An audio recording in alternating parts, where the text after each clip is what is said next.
Hello, I'm John and I'm doing a narrating project. I'm narrating anatomy and physiology.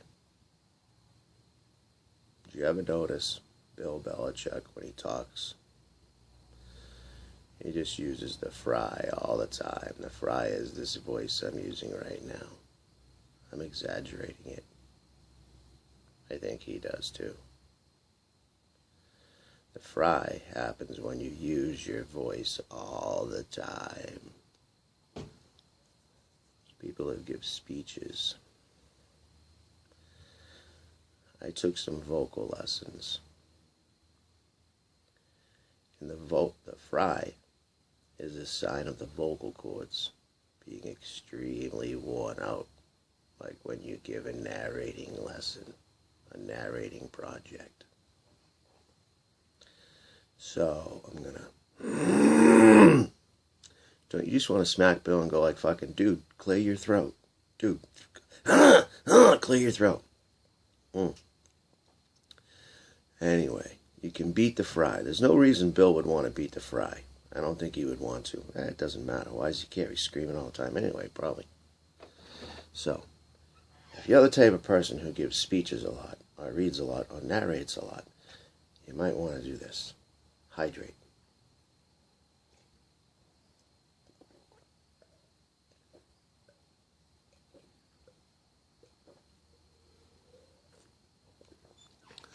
Vocal cords hurt right now.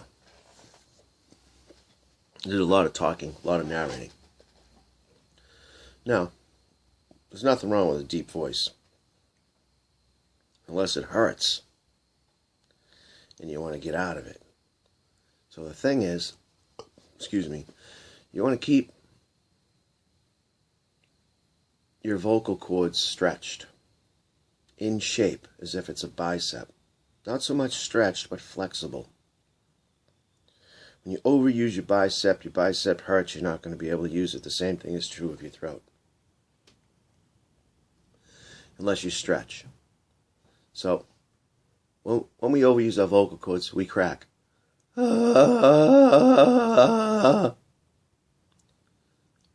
want to accentuate that. You want to do exercises to see if you can get some flexibility back. So, let's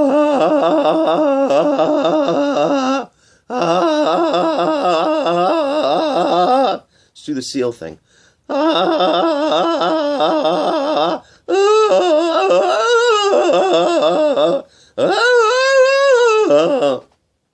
do that for a little while. Another thing is the slide.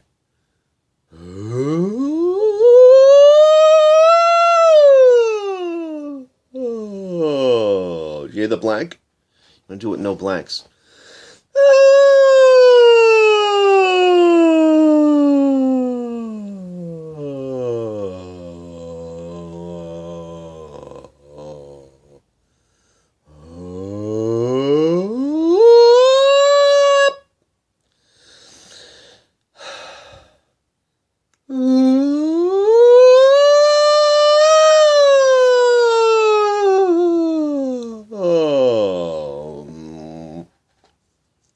I'm not quite there yet.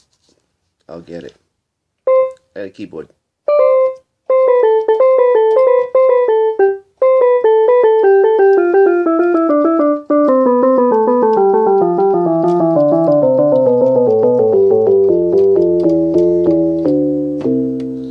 Key of C. Well, I'm not going to do that right now.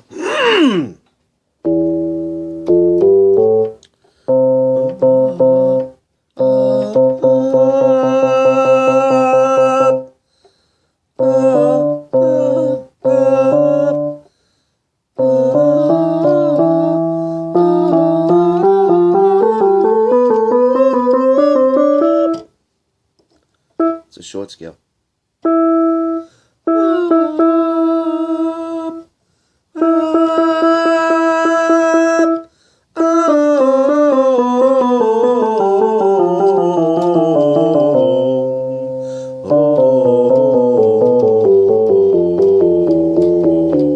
Triplet. That's a triplet. all I'm doing is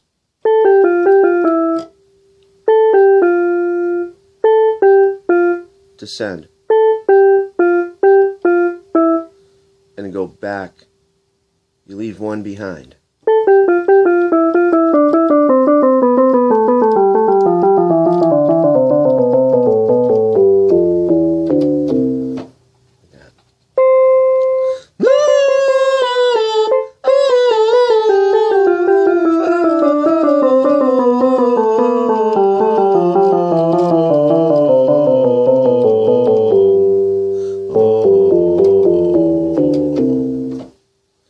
You got to stretch. You have to stretch it.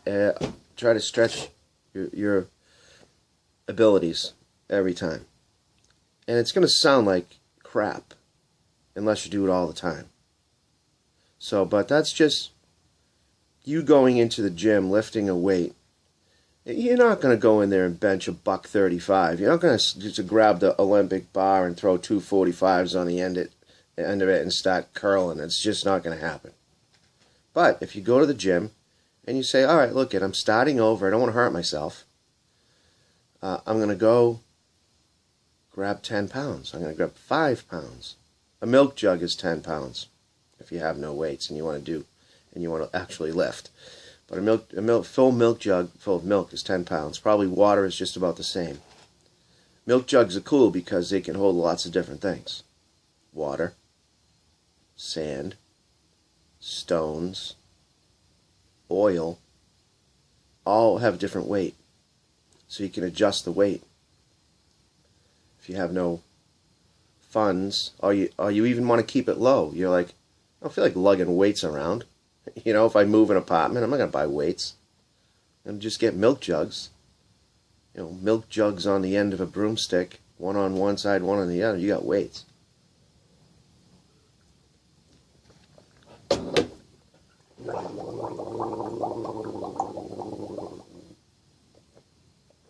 Gargling.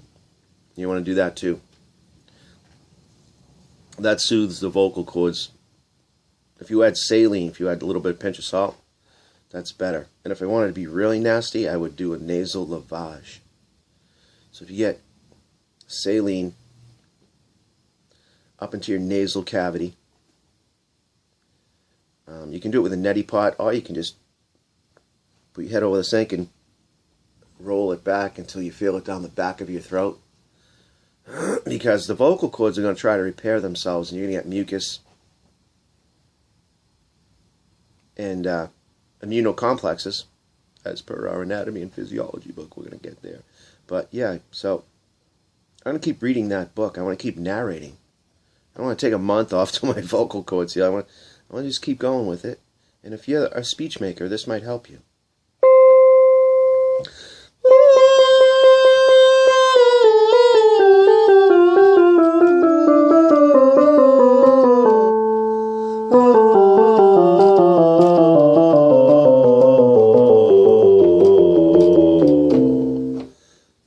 So you'll notice I have a little, like I'm just straining to change registers. If you do this all the time, if I do this, if I sit here and do this maybe 25 times, that little strain will be gone, and I will eventually get up to, I believe, I'm up to an F sharp maybe. I think maybe, but that's if I work out, if I do some weightlifting with my vocal cords. But if you do that, the gym analogy, you go to the gym, start with 10-pound curls. Let's see if I can get in frame. 10-pound curls. Eventually, you're going to be curling 20, 35, 70, both hands. You'll get it.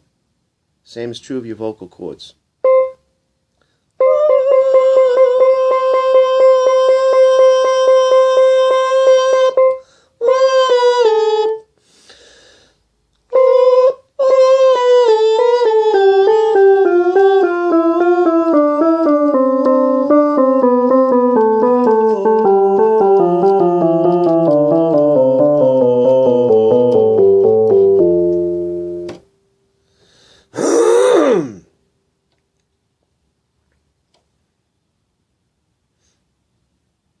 And then you'll notice you have phlegm and mucus in the back of your throat. And that's where the nasal lavage and the gargling come into play. It relieves all of that mucus.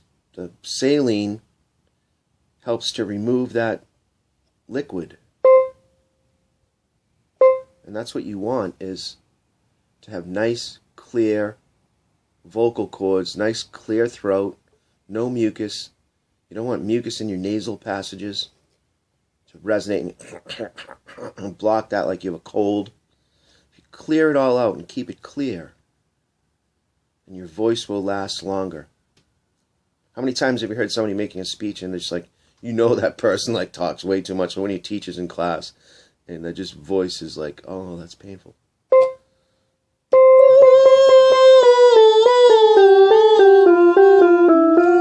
See, no deep breath.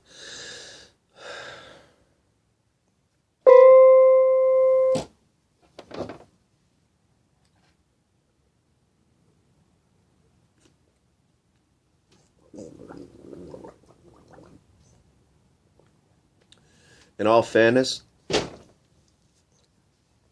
Bill Belichick is out in the weather. These coaches are out in the weather. And that's drying, torturous.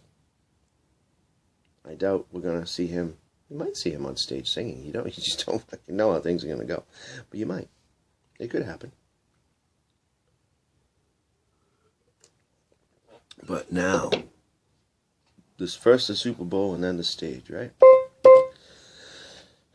I like to use him as an example because it's torturous. Sometimes people say, yeah, I think we gotta just be, I'm just concentrating on the game right now. Clear your throat.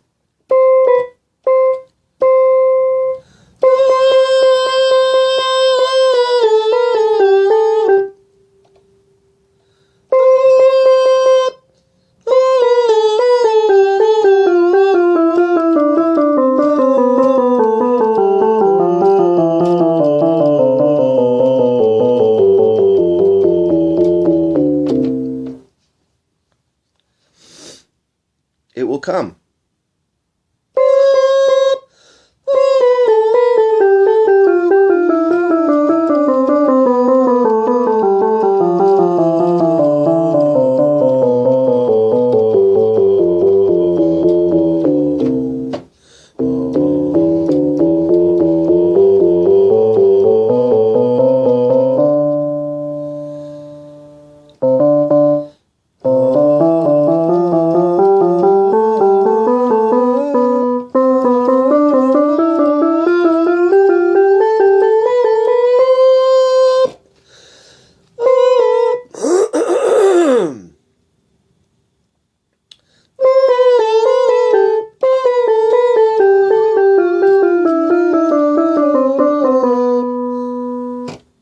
So obviously I need some practice here.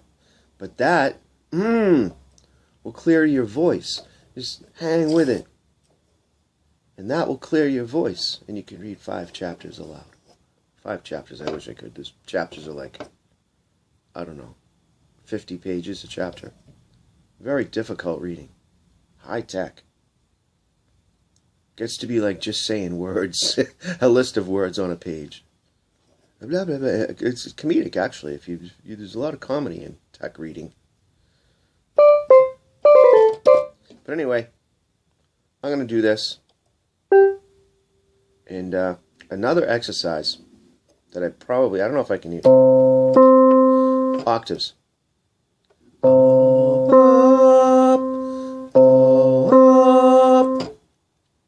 Another guy told me, say the word up. You're trying to get to the high note. Up, up, up, up, up, up. If you want to get higher, say up. And there are a lot of different things you can do to get into vocal exercises.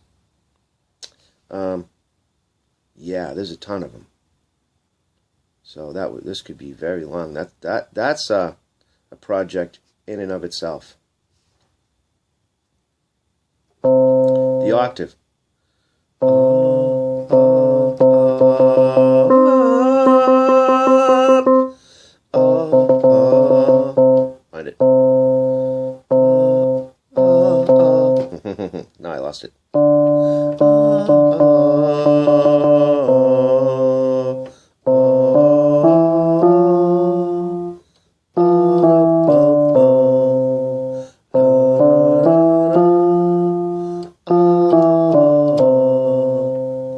chord.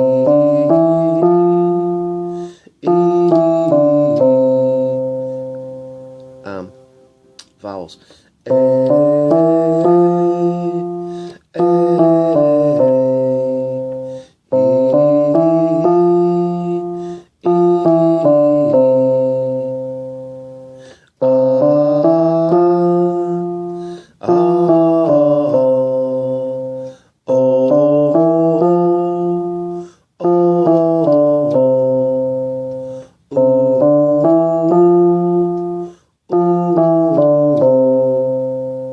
A-E-I-O-U. A-E-I-O. No. A-E-I-O-U.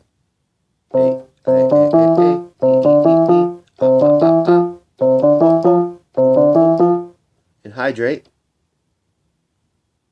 And stretch.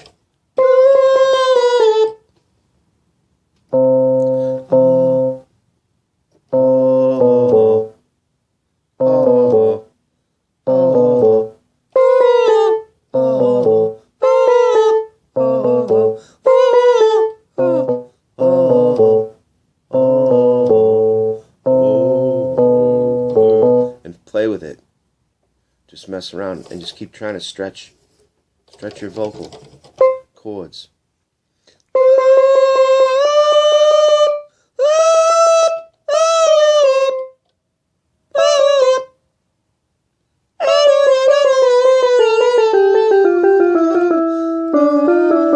So you got to get rid of that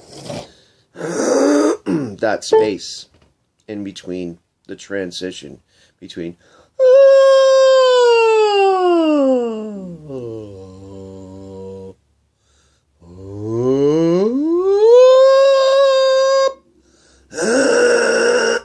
you want the fry out. Lose the fry.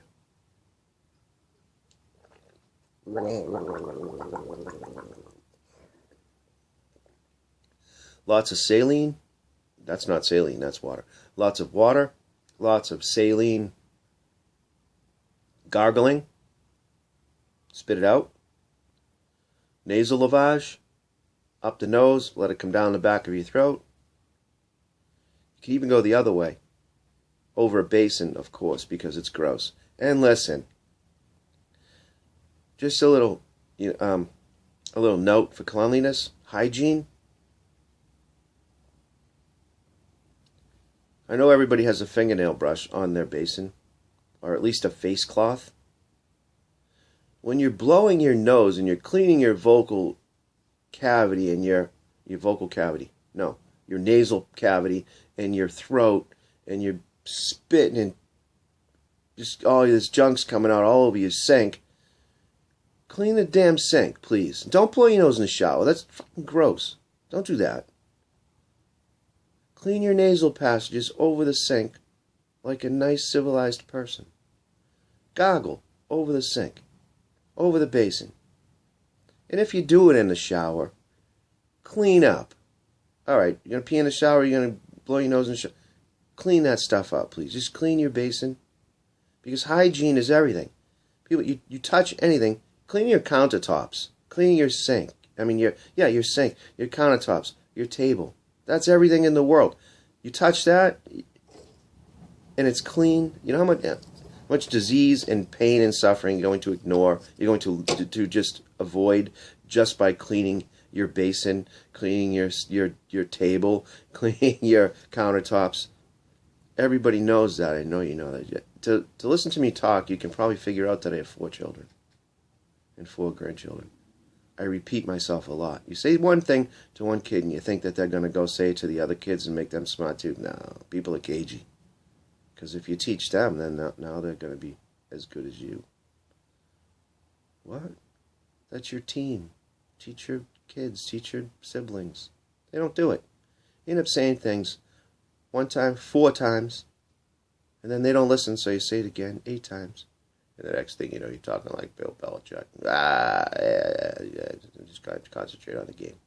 But anyway, as I do this anatomy and physiology project and read the book aloud, I find out that everything is one thing.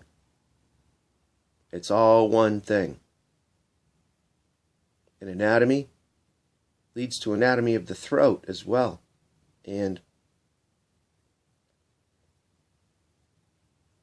a sore throat is part of anatomy, which becomes part of singing, which becomes part of vocal training, which I'm going to get my guitar in a minute, and then it will be all one thing. But anyway, that's a good way to try to keep your voice healthy so that you can make speeches, do projects, sing, do whatever you want to do, and not be in continual pain. Because, ouch, it hurts a little bit when you keep using your throat, just as if it hurts when you go to the gym. So, I hope that helps.